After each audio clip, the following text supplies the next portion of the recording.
আজকে এখানে একটা ঐতিহাসিক দিন বললেও কম হবে না। অনেক চেষ্টা করা হচ্ছে আমার জীবনতলায় পার্টি অফিস উদ্বোধন নওশাদ সিদ্দিকী আসবে, সেটাকে আটকানো হয়েছে, পারমিশন ক্যান্সেল করেছে। এখানেও অনেক চেষ্টা করা হয়েছে, কিন্তু ভাঙড়ের তাজা নেতার কাছে লড়ে উঠতে পারেনি। আজকে এখানে এই মাঠ কাজ দিয়া আজকে আমাদেরকে রাজনীতির ময়দানে এনেছে, এই কাজ দিয়াই আমাদেরকে রাজনীতির ময়দানে এনেছে। রাজনীতির ময়দানে আসার অনেক কটা কারণের মধ্যে একটা কারণ হচ্ছে এই কাজ দিয়ার মাঠ।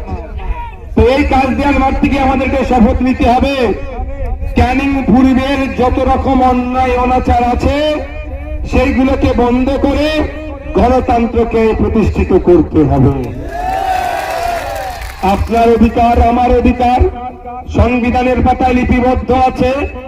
আপনার আমার কাজ কি হবে সেটাকে বাস্তবায়ন করা, কিন্তু সংবিধানের পাতায় যেটা লিপিবদ্ধ আছে সেটাকে যদি কেউ কেড়ে নিতে চায়, গণতান্ত্রিক প্রক্রিয়াতে আমাদের উচিত হবে তাকে প্রত্যাখ্যান করা।